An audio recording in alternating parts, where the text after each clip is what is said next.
Welcome to Quit Bleeping Around, a podcast dedicated to helping you achieve more in life. Here's your host, Christina Eanes.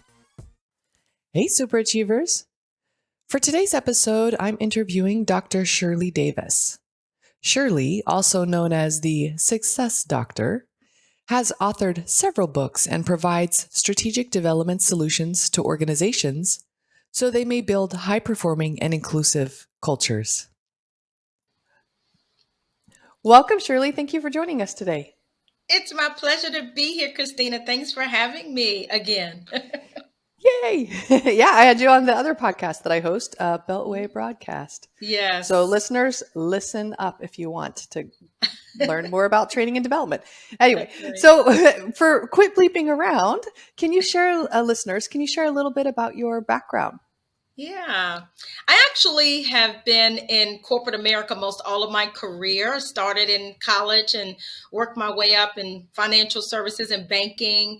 I worked as a teller supervisor, moved into a branch manager role, customer service representative, helping to open up a lot of the bank's deposit accounts. And from that job, I actually got interested in doing training because I was so good at what I did. They asked me if I would put together a training program for new customer service reps coming in, and I found my niche. And so whenever a position came available in human resources in the training and development role, I actually took that role and I've enjoyed it. And then it, because it was in HR, it actually introduced me to this whole new career field. I went to college in Maryland. I'm a Terrapin, right? And so I'm an alumni of Maryland University in College Park. I thought I wanted to be a lawyer and I thought I was going to be like a family court judge. And so my undergraduate is in pre-law. But my destiny found me through human resources. And so I worked in every area of HR. In employee relations, I led recruiting for 10 years. I worked in the leadership training and development, total compensation and rewards, and then ultimately took on a job in cultural diversity is what it was called at the time. And I didn't know anything about that job, but they asked me to do it because they assumed that since I was the only one, that I must know what it means to work in a space of diversity, right? That's how a lot of my colleagues got into this work as well. We were voluntold. But I'm glad I have been because it's been my life's work to really work with organizations around the world to help them to truly build the kind of cultures I call of inclusion, equity, and belonging where all talent can thrive. And so I ended up being a chief diversity, equity, and inclusion officer for several Fortune 50, Fortune 100 companies, and then the world's largest HR association, the Society for Human Resource Management. So I'm 30 years of my career, worked my way up the corporate ladder, ended up leaving after 30 years in the workforce. And now I am a full-time business owner, entrepreneur of my own global consulting firm, SDS Global Enterprises. So Awesome. And author of a few books. Yeah, I've authored 5 books now, 5 books. The last 2 books came out in the last year. And one of them was Living Beyond What If, which is what I'm excited to talk to you about today. And the other one really is what I consider a legacy that I'm going to be leaving behind, a great body of work called Diversity, Equity, and Inclusion for Dummies that was published by Wiley and Sons. And they're the ones that have published nearly 3,000 dummies books. And there's never been one on diversity, equity, and inclusion. And because of my experience and background as a practitioner and an executive, they asked me to write that book. So what an honor. And I'm so grateful that it's doing so well. Awesome. And that's what we interviewed you on the Beltway broadcast for. That's right. So I'm excited to dive into the other one. But before we get into how to live beyond what if, there's got to be a story behind that. Oh, gosh. So the book I wrote is really a lot of my story about growing up as a child. I think all of us can probably attest to having these big dreams with no limitations and all these things you wanted to do because you really hadn't lived and experienced life yet. And I can remember having a lot of those dreams early on. And then when I went off to college and left the home and protection and safety of my parents, I started experiencing life and heartbreak and disappointments and setbacks and failures and bad decisions. And it really started to affect and inform and influence my decisions and the ways that I saw the world. And it started to help me to mature a bit, grow up a lot. And yet at the same time, it also exposed me to a lot of insecurities, right? Some messages that I had heard and things that I experienced also left me asking a lot of those what if questions, right? What if I had died in that near death car accident? What if I had gotten killed in that bank robbery where I was held at gunpoint? What if I, was not good enough? What if I didn't have enough education? What if I'm too small, too short? What if I'm not, just all these what ifs that all of us ask. And so I actually dedicated the book to the 90%. And the 90% is what I have found over my last 20 years of training, developing, speaking, coaching, is that 90% of people, when I ask them if they know what their why is, and if they could say that they're living their best life, 90% of the hands in the room would go up and say no. So I dedicated the book to the 90% because I used to be that 90% too, who just didn't know her purpose, searching for meaning and significance in life, and had all these questions that were causing me to doubt, to procrastinate, to live in fear, to park on the side of the road of life and not living my best life. I love it. It's so, adulting brought us adulting, to this yes, point. That's what it's called. Yes, having some of those life lessons that you have to really make some decisions and either choose to get better or choose to get bitter. Choose to live in fear or choose to live, fearless. So I've had to do some of that, Christina, and it wasn't easy, but I finally cracked the code and I got out of my own way, which is one of those strategies that I want your audience to know, is that we have to, we want to live our best life and become the best version of ourselves and live beyond our what ifs. We got to do some of that work and take the journey, that necessary journey of looking inside and recognizing that we sometimes are in our own way. And we can sometimes be our biggest critics, and we can be we can just be the ones that are keeping us from the best things that are out there, the opportunities, the doors, and we don't like to take risk, and we're afraid, and we don't like change, and that's what life is all about. Absolutely. I love it. That's the epitome of what this podcast is about, getting out of your own way. That's right. So what are some suggestions for doing that? Yeah. A couple of things as I talk about the why, right? I always say, get out of your head so you can step into your greatness. And getting out of your head really is to reconsider some of the things you say to yourself, the things you think about yourself. 85 to 90% of the things we say to ourselves about ourselves is negative. So that would be one of the things I would say to us, is start to flip that script a bit and start to look at the gifts, the talents, look at your greatness, look at the specific and unique traits that you have, that you were born with. And there are some things that you have that other people need, whether it's a word of encouragement, a gift, or whether it's a resource, a referral, or just a life lesson. Sometimes it can just be a touch. Sometimes it can just be a smile, but we all have something that we need to give, and recognizing that there's a blessing that you have for me, or there's a blessing I have for you. And so we always have to be approaching life and approaching people with that level of gratitude.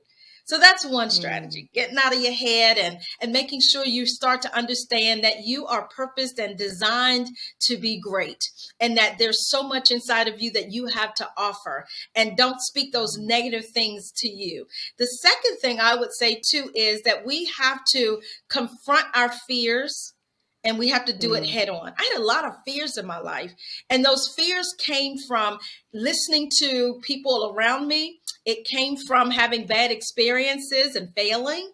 It came from even bad bosses and supervisors and peers and colleagues who would say things to me that were hurtful or insulting or made me feel small, or, minimized me or trivialized me. And sometimes I internalized those things, and it caused me to have some of these fears, these insecurities. And, I just had fears of change. I had fears of not being in control. I had fears of failing, right? So all these fears, I had to confront them. And the way that I do that, and the way I encourage all of you to do that, is to write down the things that you're most afraid of.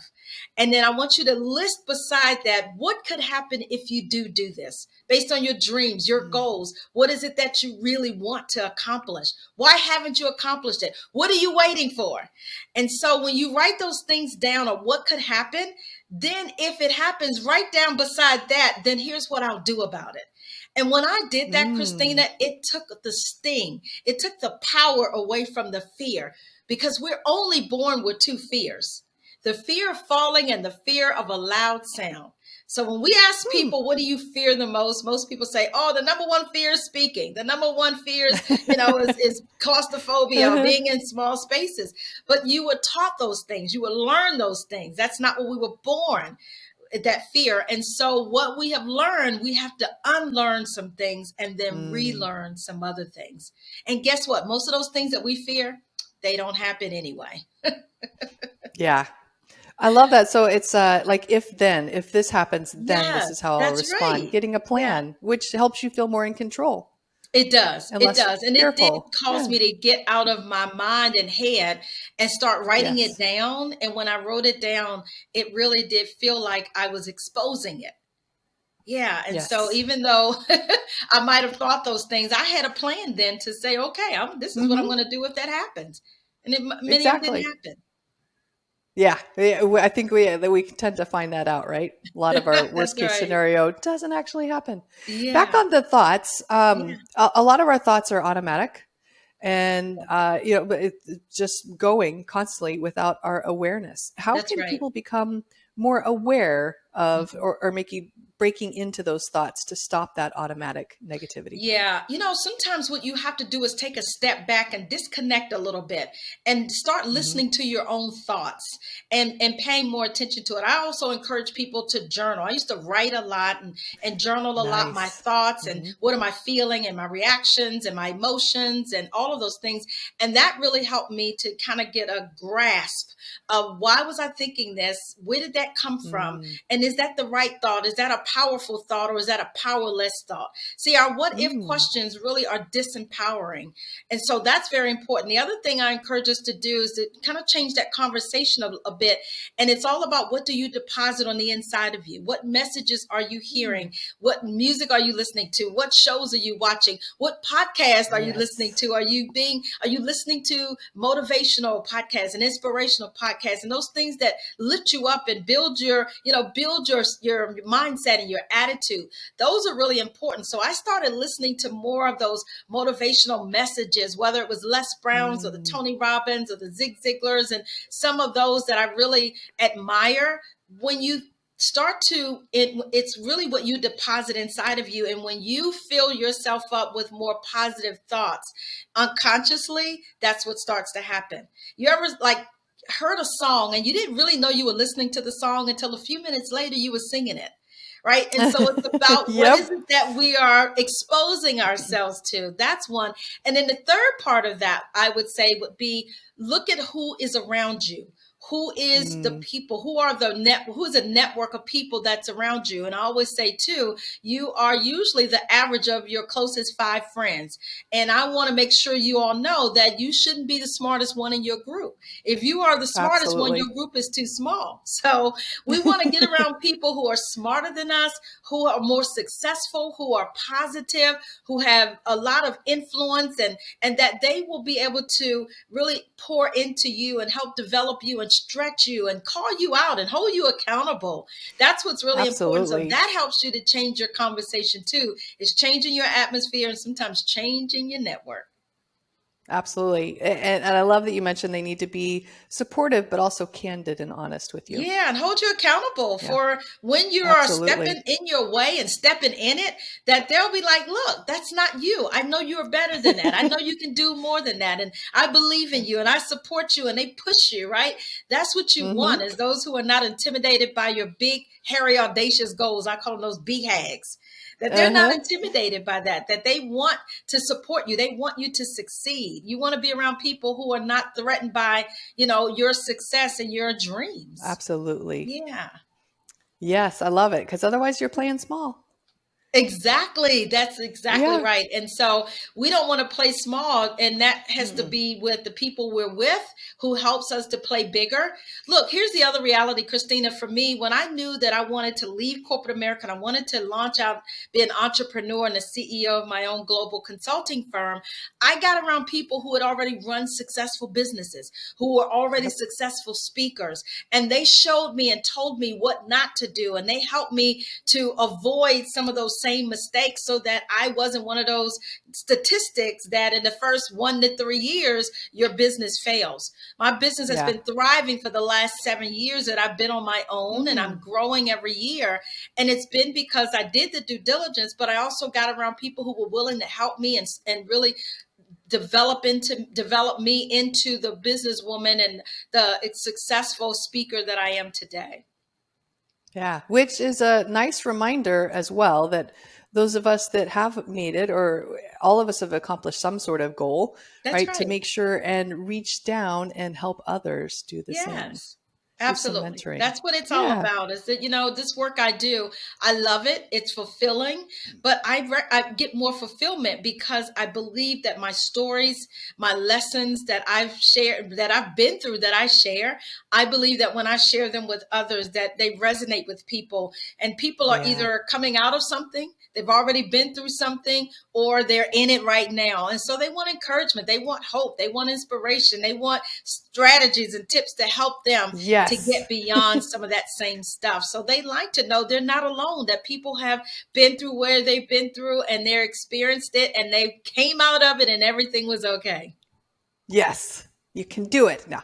That's So now right. obviously we want people to read the book, but Yeah. before we get to your products or services, can we get another strategy in there for living it beyond Yes, yes, what yes, if?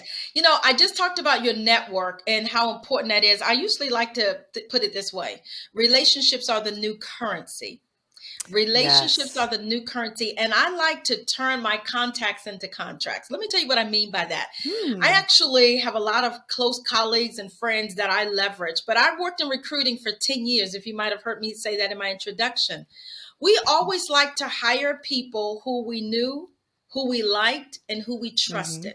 And oftentimes that was a referral from someone else who knew the job or who knew the company or who knew that person. And we always gave them a bit of a preferential treatment. And I think that's so important too, as we talk about relationships. Today, 90% of my business comes from referrals or recommendations. And yes, the other part of it is in live events as well. But because of my relationships with people who know me, who trust me, who like me, and who understand my business, they're always referring me to others. That's so important. So relationships are the ways that I make new money. It's the ways that new Mm-hmm. opportunities come. It's the ways that I save money and I save time, because I'm always asking people, who do you know for this? Who do you know for that? What's your Yeah. recommendation for this resource? And that's so helpful. And then with the people who are in my network and who know me, and I get to know them, because I think that's important, is that we have to build mutually beneficial relationships, is that we can then use those contacts that then ultimately turn into contracts. Because again, Mm-hmm. customers and clients want the same thing. They want to work for people who someone else knows and that has a tried and proven and tested product or service. So that's another good one as Absolutely. well. And then I love, love, love to give you one that I love too, which is we all Sure. have to have an exit strategy. An exit Yes. strategy is recognizing that all of us go through change. All of us go through transitions and shifts in our lives. And gosh, everybody can relate to the last 2.5 years when we've been through Oh. probably more change in 1 or 2 years than we might have been in 10 to 20 years. I can say that it was just Yeah. a lot all at one time. The workforce changed. We were in a major global health pandemic. Then there's this big, big push around work and remote work and hybrid work. And, Mm-hmm. and then we all had to learn Zoom and WebEx and Teams and all kinds of different platforms. And we had to do life differently. That meant going to graduations online and going to life celebrations online and working. And we even had a family reunion online, right? Because everything changed so much. So I think we have to recognize that we have to embrace change with all that's going on, learn how to lean into the change, and don't be so comfortable. Don't be so complacent, because I always say too that, we get too familiar with a certain way of doing things, and you may be missing out on new opportunities and new and efficient and better ways of doing things, which I think is so important. So lean into some of that change. Oh, and I can't forget this one, that failure is an option. You know how we always learn and we hear failure is not an option. Failure is not an option. But can I tell you, it's mandatory. Oh my gosh. The most successful people in life have failed, have made mistakes, have had missteps, have wished they didn't do certain things. I have had so many of those that I wish I didn't.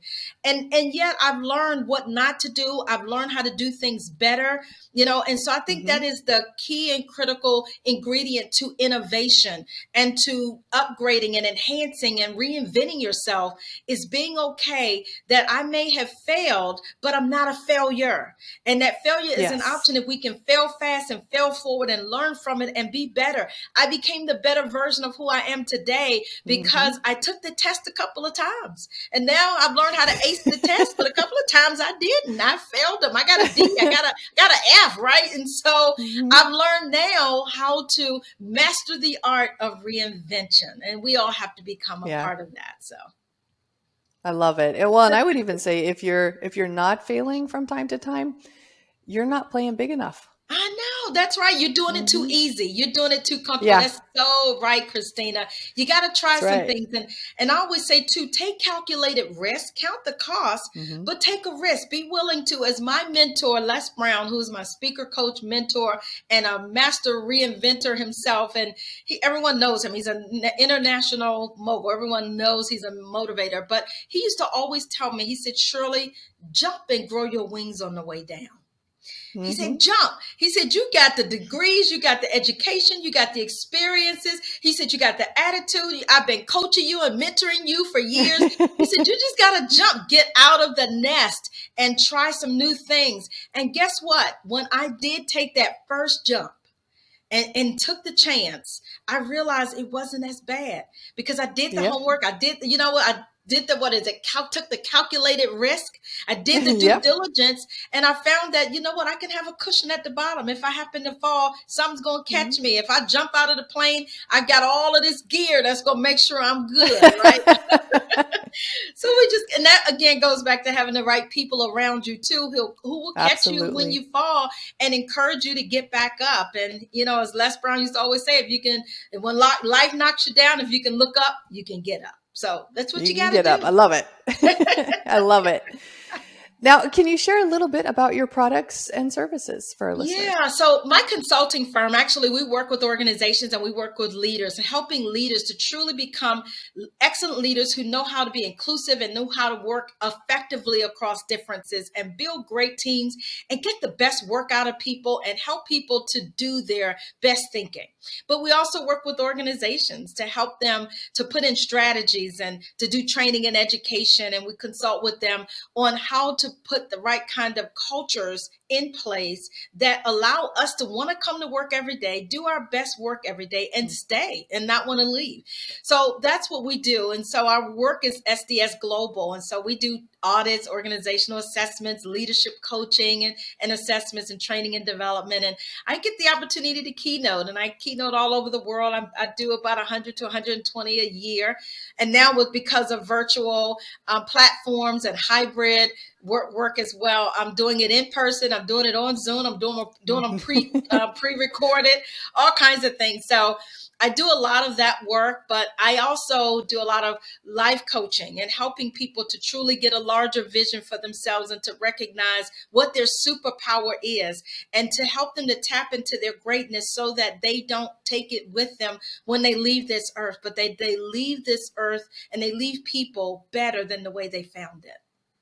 I Yeah, love it. so I've got books. I have Living Beyond What If. I did the first book was called Reinvent Yourself. And then my second book was The Seat. How do you get invited to the table when you're overperforming and undervalued? And I wrote it specifically for women and for underrepresented groups, people of color, people who look like me and you. And I wanted people to understand that there are some strategies for how we can take our power back and get prepared for those opportunities when we do get that seat at the table. And oh, by the way, when we get them, can we also bring others along? Can we create more seats at the table? And then my last book, as you were talking about, is the Living Beyond What If book, which is what I am so proud of. It's, again, a lot of stories that I've shared, but also a lot of strategies for how to get beyond our own what if so we can release our own self-imposed limitations and we can live our dreams. And then I had the pleasure of being able to write the book, Diversity, Equity, and Inclusion for Dummies. So those are books and products. And check out my YouTube channel, link in with me. And by the way, I have 5 LinkedIn learning courses, and I just got contracted to write 2 more that'll come out next year. But they're all on leadership, and they're all about cultural transformation and diversity, equity, and inclusion. I love it. So where do people go if they want to learn more? Yeah, please go to drshirleydavis.com. You'll find my website full of great resources, free resources that you can download, videos, podcasts, articles that I've written most recently. So please follow me on all of my social media. I'm on Twitter, LinkedIn, Facebook, Instagram, Clubhouse, and TikTok. So you got to be out there because you got to have a community of people who you want to impact. And I want to impact millions of people. And so I've always allowed myself to be open, to be transparent, and to be findable online and to be visible. So please stay connected with me. Awesome. Okay, your final piece of advice for our listeners.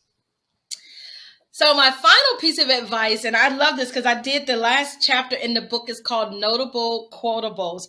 And I love to make sure that people understand that when you don't confront some of the things that keeping you sort of resistant to change or keeping you in fear or in doubt, I want you to understand that, yes, there is a superpower on the inside of you that you want to tap.